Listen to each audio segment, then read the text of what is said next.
Yes, good morning, good afternoon and good evening, যে যেখান থেকে ভিডিওটি দেখছেন না কেন। আপনারা জানেন আমি doctor Sumanta Kumar Shah, working as a medicine specialist, heart specialist and geriatric medicine specialist.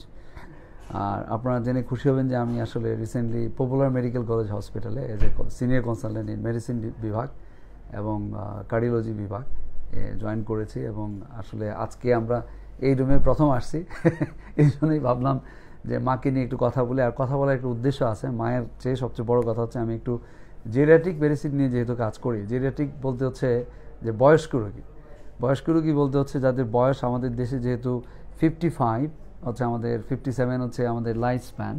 তো যাদের বয়স 50-এর পরে বা 55-এর পরে তাদের ওষুধের ধরন, রোগের ধরন, রোগের মাত্রা কিন্তু ডিফারেন্ট হয়, বিভিন্ন রকম হয়। তো যে কারণে আমি আসলে যেহেতু সকল স্পেশালিটি ডাক্তারদেরকে পড়াই, এই জন্যে আমার আসলে জেরিয়াট্রিক মেডিসিন স্পেশালিস্ট আমি বেছে নিয়েছি যে আমি হয়তো এই সাবজেক্টটাতে ভালো সার্ভিস দিতে পারবো এবং আপনাদের দোয়া আমি চেষ্টা করছি। আর আমি একটা কনসিয়াসনেস তৈরি করছি যে আসলে মানে মেইন হচ্ছে রোগের গুড়িটা ধরা আর কি, ঠিক আছে? মানে রোগের উপসর্গ 100টা থাকতে পারে, কিন্তু দেখা যাবে রোগের গুড়ি একটাই, রোগ একটাই। হ্যাঁ, তো সেটা যদি আমরা বের করতে পারি তাহলে আরও সার্ভিসটা ভালো দেওয়া যায়। এনিওয়ে, তো আমি যেই কথা বলতে যাচ্ছি যে এই মাকে আমি দেখি এক্স্যাক্টলি 1 মাস আগে। মায়ের অনেকগুলো ধরনের, বিভিন্ন ধরনের সমস্যা আছে। তো এই সমস্যাগুলো নিয়ে আমি একটু ডিসকাস করব যে এই ধরনের সমস্যায় যারা ভুগছেন তাদের জন্য হয়তো বা একটা মাল্টিডিসিপ্লিনারি প্ল্যান আসলে হওয়া উচিত। এনিওয়ে, তো আমি যে কথা বলছি, মাকে আমি দেখি এক্স্যাক্টলি 1 মাস আগে না গো মা, আপনাকে 1 মাস আগে দেখে মা অনেকগুলোই ওষুধ খাইতো, অনেক ধরনের প্রবলেম ওনার আগে থেকেই ছিল। তো মায়ের যেই প্রবলেমটা আমরা সর্ট আউট করে বের করে নিয়ে আসছি, মায়ের বেসিক্যালি ভুলে যেত, মনে থাকতো না। অনেকগুলো হিস্ট্রি আমার কাছে আছে। তারপরে তো anxiety, depression, restless, short term memory loss. মানে শর্ট টার্ম মেমোরি মিস হচ্ছে আপনি সকালে কী খাইছেন, দুপুরে কী বা একটু আগে কী করছেন, মানে শর্ট টার্ম। আর লং টার্ম বলতে হচ্ছে আমরা মান্থস বা ইয়ার্স ব্যাক সব কিছু যেন মনে রাখতে পারি। তো মনে রাখাটা, মানে মনে রাখা, এটাকে আমরা বলি ডিমেনশিয়া আর কি। যদি আপনি মনে না রাখতে পারেন, আমাদের মেডিকেলের ভাষায় এটাকে বলি কগনিটিভ ফাংশন, বা মনে রাখার যে ফাংশনটা আর কি, এটাকে আমরা বলি কগনিটিভ ফাংশন। এবং এটা যদি ডিক্লাইন হয় তখন এটাকে আমরা ডিমেনশিয়া বলি। তো আসলে বেসিক্যালি আমি ডিমেনশিয়া নিয়েই কথা বলবো আজকে। ডিমেনশিয়া আমাদের দেশেও কিন্তু ভেরি কমন, বিকজ অফ বয়স্কদের আসলে এই রোগটা হয়।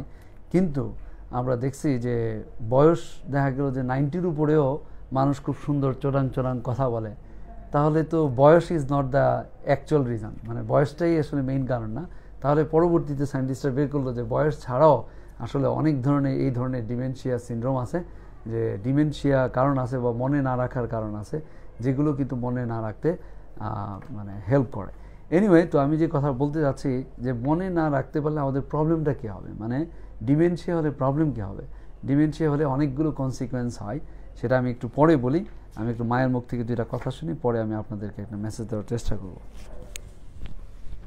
মা, আপনার নামটা বলে, আপনার নামটা বলেন। মিসেস ফাতেমা বেগম। হ্যাঁ, উনি সুন্দর মনে রাখছে, মনে রাখতে পারে। আচ্ছা, বাসাটা কোথায় এখন? গোপীবাগ। আসল বাড়ি, অরিজিনাল বাড়ি কোথায়? অরিজিনাল বাড়িটা কোথায় আপনাদের? ফরিদপুর, আলফাডাঙ্গা থানা। কোথায় এটা? ফরিদপুরে, আলফাডাঙ্গা থানা। যাই হোক, তো আপনার কেমন লাগছে এখন এটা বলেন। আমার এই ওষুধ 1 মাস খেয়ে আমার 15-র ভিতর 10%ই কমে গেছে এবং আমি আগের থেকে অনেকটা ভালো আছে এই সারের ওষুধ খেয়ে। মানে কত আনা ভালো লাগতেছে এক্স্যাক্টলি বলেন। আমার 16 আনার মধ্যে 16 আনার ভিতর 15 আনা।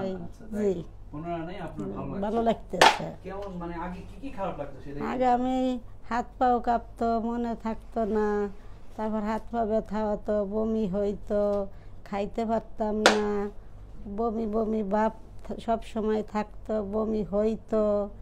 আর খাবার টেবিলে যাওয়ার কথা মনে পড়লে আমার পরানা ছানা থেকে উঠতো, টেবিলে যাইতেই মন চাইতো না এবং খাওয়া দাওয়া সব বন্ধ হয়ে গেছিল, পানিও বেশি খাইতে পারতাম না। এখন আল্লাহ দিলে আমি অনেকটা ভালো আছি। যাক, ভেরি গুড। তো এখন ভালো লাগতেছে? জি, অনেকটা ভালো লাগতেছে। এখন সকালে খাওয়া দাওয়া করতে পারছেন? জি জি স্যার। রাইট, এখন মনে রাখতেও পারেন? এখন মনে আগের চাইতে কিছুটা ভালো লাগে লাগে। আচ্ছা, ঠিক আছে, ফ্যান্টাস্টিক। যাই হোক, আমার আসলে মায়ের মুখ থেকে তো একটা কথা আমরা শুনলাম, মায়ের প্রবলেমটা আমরা একটু শোনার পরে আমাদের হেল্প হবে এটাই যে যারা আসলে এই ধরনের সমস্যায় ভুগছে তারা অবশ্যই, আমি মনে করি মায়ের বয়স কিন্তু খুব বেশি না, মায়ের বয়স হচ্ছে 55 ইয়ার্স। তো সেই অর্থে আসলে ওনাকে আমি জেরিয়াট্রিক গ্রুপ বলবো না। জেরিয়াট্রিক গ্রুপ হচ্ছে, আমি বলবো যে আসলে এক্স্যাক্টলি আমরা ইংল্যান্ডে হিসেব করে হচ্ছে মোর দেন 65 ইয়ার্স, মানে 65-এর পরে গেলে জেরিয়াট্রিক গ্রুপ অফ পিপলস। কিন্তু আমাদের দেশের জন্য যেহেতু লাইফ স্প্যানটা আমাদের কম, সেই অর্থে আমরা ধরে নেব যে 50-55-এর পরে গেলে আমরা জেরিয়াট্রিক ধরতে পারবো। বাট ইভেন দেন, যেহেতু আমাদের দেশে লাইফ স্প্যান কম, হয়তো বা অদূর ভবিষ্যতে লাইফ স্প্যান বেড়ে যাবে, সেই অর্থে কিন্তু আসলে জেরিয়াট্রিক গ্রুপ বলা যায় না। 55 এখন কোনো বয়সই না সত্যিকার অর্থে। তো সেই অর্থে যদি আমি নিয়ে যাই তাহলে আসলে ডিমেনশিয়া, মায়ের যে ডিমেনশিয়াটা অনেক ধরনের হতে পারে। আমি এই জন্য এই ডিজিজটা একটু ডিসকাস করবো আপনাদের সাথে, তাহলে আপনারা হয়তো বুঝতে পারবেন যে ডিমেনশিয়া মানে হচ্ছে আমাদের ভুলে যাব, মানে এই রোগটার একটা সমস্যা কি ভুলে যাওয়া। ভুলে যাওয়ার কারণটা কি, আমাদের ব্রেনের ভিতরে যে নার্ভ সেলগুলো থাকে এগুলো শুকায় যায়। তো মায়ের যে ডিমেনশিয়ার অনেকগুলো কারণ আছে, এই কারণগুলো যদি আমরা খুঁজে বের করতে পারি হয়তো বা আমরা কিছুটা বেনিফিট দিতে পারবো। এখন এই ব্রেন যদি শুকিয়ে যায় একদম ফরএভার, তাহলে কিন্তু আমরা তেমন কোনো বেনিফিট আসলে দেওয়া যায় না। সেই ক্ষেত্রে আমরা ওষুধ দিয়ে আসলে চেষ্টা করি যে পরবর্তীতে যেন ওনার ডিটোরেশনটা, মানে দ্রুত যেন উনি খারাপ না হয়ে যান, সেই টার্গেট নিয়ে আসলে ওষুধগুলো করা হয়। তো আমি যদি একটু আবার ব্যাকে আসি, আমাদের দেশে ডিমেনশিয়ার অনেকগুলো কারণ আছে, বাট আমরা বলি যে ওয়ান অফ দ্য ডিজিজ, আমি এইভাবে পড়াই তো এই জন্য বলি আর কি, ABCD ডিজিজ আর কি। এরপর অ্যালঝাইমার্স ডিজিজ নামে একটা ডিজিজ আছে, যেই ডিজিজে কিন্তু এই ধরনের শর্ট টার্ম মেমোরি লস হয়। তো মায়ের কিন্তু, আমি একটা মেসেজ নিয়ে আসছি যে মায়ের কিন্তু অ্যালঝাইমার্স ডিজিজ আমরা ব্রেইনের একটা MRI করে, স্ক্যান করে ওখানে আমরা ধরতে পারছি যে অ্যালঝাইমার্স ডিজিজের যেই জায়গাগুলো ব্রেইনটা শুকিয়ে যায়, সেই জায়গাগুলোকে স্পেসিফিক যেই জায়গাগুলো মানে শুকিয়ে যায়, সেই জায়গাটা আমি এক্স্যাক্টলি পেয়েছি এবং আলটিমেটলি আমরা ধরে ফেলছি যে এটা হচ্ছে অ্যালঝাইমার্স ডিজিজ। এবং শুধু অ্যালঝাইমার্স না, পাশাপাশি মায়ের যে ডিমেনশিয়াটা, অ্যালঝাইমার্স না, আমি বলি A ফর অ্যালঝাইমার্স, তো B ফর আমরা বলি হচ্ছে আরেকটা ডিজিজ, সেটার নাম হচ্ছে ভাস্কুলার ডিজিজ। মানে পড়ায় যেহেতু এরকম বলছি আর কি, ভাস্কুলার মানে হচ্ছে যারা স্ট্রোক করেন, মানে একবার স্ট্রোক, দুইবার স্ট্রোক, তিনবার স্ট্রোক, যারা একবার স্ট্রোক হয় কয়েকবার স্ট্রোকস হয়। স্ট্রোক মানে ব্রেনের রক্তনালীগুলো ব্লক হয়ে গিয়ে আপনার ব্রেনে খাবার দেবে না, ব্রেনের সেলগুলো শুকিয়ে যাবে, সেইভাবে তাদের ডিমেনশিয়া হয়। সেটাকে আমরা ভাস্কুলার ডিমেনশিয়া, অথবা আমরা আরেকটা ভাষায় বলি মাল্টি ইনফার্ক্ট ডিমেনশিয়া। আর থার্ড ক্যাটাগরি ডিমেনশিয়া হচ্ছে, আমরা বলি হচ্ছে কম্বাইন্ড ডিমেনশিয়া। কম্বাইন্ড মানে হচ্ছে অনেকগুলো ডিমেনশিয়া মিলে যে ডিমেনশিয়া হয়। হ্যাঁ, যেমন মায়ের যেমন অ্যালঝাইমার্স ডিজিজও আছে, মায়ের সেকেন্ড ক্যাটাগরিটাও কিন্তু আছে। মায়ের কয়েকটা আমরা ব্রেইনে MRIতে কিছু ক্রনিক ইনফার্ক্ট, মানে আগের অনেকগুলো স্ট্রোক আমরা পেয়েছি। সো মায়েরটা হচ্ছে আসলে কম্বাইন্ড ডিমেনশিয়া। তাহলে D ফর আরেকটা ডিজিজ আছে যেটার নাম হচ্ছে DLB বলি আর কি, dementia with the Lewy body. তো এই Lewy body dementia is common এবং ভেরি মানে sometimes confusing with other dementias. আর আরেকটা ডিমেনশিয়া আমরা পাই, সেটা হচ্ছে পার্কিনসন ডিজিজ ডিমেনশিয়া। মানে পার্কিনসন ডিজিজ হচ্ছে, আপনারা সবাই জেনে থাকবেন, যে সকল রোগীগুলো দেখবেন যে স্লো হয়ে গেছে। হ্যাঁ, নর্মাল চলাফেরাতে যেভাবে করতো, হঠাৎ করে দেখা গেল যে তার স্লো হয়ে যাচ্ছেন, দিনে দিনে স্লো হয়ে যাচ্ছেন। এই যে স্লো হয়ে যাওয়াটা, এটাকে আমরা বলি পার্কিনসনিজম বা পার্কিনসন ডিজিজ। এবং এই ডিজিজেও তার ব্রেনটা শুকিয়ে যায়, তাতেও পার্কিনসন ডিজিজ ডিমেনশিয়া হয়। তাহলে আমরা 5টা ক্যাটাগরি অফ ডিমেনশিয়া আমি ডিসকাস করলাম।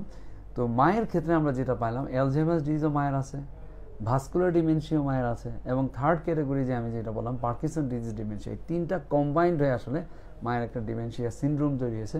যার কারণে কিন্তু মাকে অনেকটাই চেষ্টা করা হচ্ছে যে ব্রেনে যেহেতু শুকিয়ে গেছে, তাহলে হয়তো বা অনেকগুলো কনসিকুয়েন্স হবে। এখন মায়ের সামনে আমি আসলে অনেক ডিপ্রেসিং কথাবার্তা বলতে যাচ্ছি না, আমি যেই কথাটা বলতে যাচ্ছি বেসিক্যালি ডিমেনশিয়ার একটা মেসেজ দেওয়ার চেষ্টা করছি। ডিমেনশিয়ার প্রবলেমটা কী হবে, এই যে কগনিটিভ ডিক্লাইন যদি হয়, তাহলে পরবর্তীতে আমাদের কি হবে, আমি বলি DBPS, মানে ডিমেনশিয়ার পরে আসবে হচ্ছে বিহেভিয়ার, মানে বিহেভিয়ার চেঞ্জ শুরু হয়ে যাবে। দেখেন যে তার নর্মাল যে বিহেভটা ছিল, মানে 50 ইয়ার্স 60 ইয়ার্স পর্যন্ত যে নর্মাল বিহেভটা ছিল, এই বিহেভটা দেখা গেলো চেঞ্জ হয়ে যাচ্ছে। পরিবারের যে আশেপাশে যারা থাকছেন তাদের সাথে বিভিন্ন ধরনের বিহেভ করা শুরু করলো।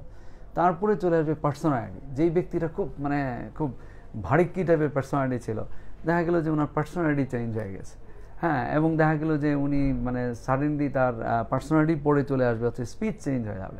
দেখা গেলো যেই লোকটা হাসতো না সে হাসছে অনেক বেশি, যে লোকটা কান্নাকাটি করতো না সে ইমোশনাল খুব লেভেল হয়ে গেছেন, সবসময় কান্নাকাটি করছেন।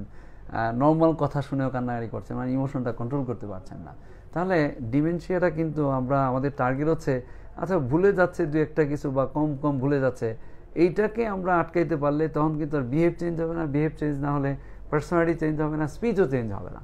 তাহলে আমরা যদি এই জায়গা থেকে আটকাইতে পারি, মানে আমাদের ওষুধের টার্গেটই হচ্ছে যেন আমরা কগনিটিভ ইমপ্রুভমেন্ট একটু করতে পারি এবং পরবর্তী যে ড্যামেজগুলোকে আসলে মানে আমরা এটাকে বলি হোল্ড দ্য প্রোগ্রেশন রেট, মানে অ্যাক্সেলারেট রেটে যেন তার ডিটোরেশনটা না হয় সেটাকে আমরা আটকাইতে পারি, তখনই আমরা হয়তো বেনিফিট দিতে পারবো। যাই হোক, মায়ের ক্ষেত্রে আসলে মায়ের আরও অনেক কিছু, তার কিছু আর্থ্রাইটিস আছে, তার ব্রেনের যেহেতু স্ট্রোক আছে, স্ট্রোকের ওষুধপত্র দেওয়াতে মা আজকে বেটার ফিল করছেন। সো মায়ের জন্য আপনারা সবাই আশীর্বাদ করবেন। আপনি কি দোয়া চান মা সবার কাছে? আমি আগের থেকে এই স্যারের চিকিৎসা অনেকটা ভালো আছি এবং আপনারা আমার জন্য এবং আমার স্যারের জন্য দোয়া করেন। Very good. যাক, তো যাই হোক, মায়ের জন্য সবাই দোয়া করবেন, মা যেন আরও সুন্দর থাকেন, আরও সুস্থ থাকেন। বেসিক্যালি আসলে জেরিয়াট্রিক গ্রুপ অফ পিপলসের একটাই মানে প্রবলেম, সেটা হচ্ছে তার অনেকগুলো ডিজিজ আসলে একসাথে হয়। যেমন আমি এখানে ব্রেনের ওষুধ আছে, হাড়ের ওষুধ আছে, ওনার একটা আর্থ্রাইটিস আছে যে মা বলছিলেন বাত ব্যথা।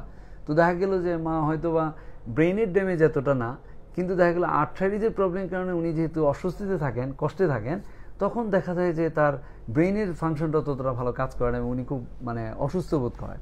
তো আলটিমেটলি দেখা গেল তার আর্থ্রাইটিসটা ডেভেলপ হওয়ার কারণে কিন্তু উনি বেটার ফিল করছেন এবং সাথে ব্রেনের যেই স্ট্রোকের ওষুধগুলো আছে, রুচির কিছু ওষুধপত্র আছে, দ্যাটস ইট। তো সবাই মায়ের জন্য দোয়া করবেন, আমার জন্য দোয়া করবেন, আমি যেন আপনাদেরকে আরও সার্ভ করতে পারি। সবাইকে অসংখ্য ধন্যবাদ। Thank you very much.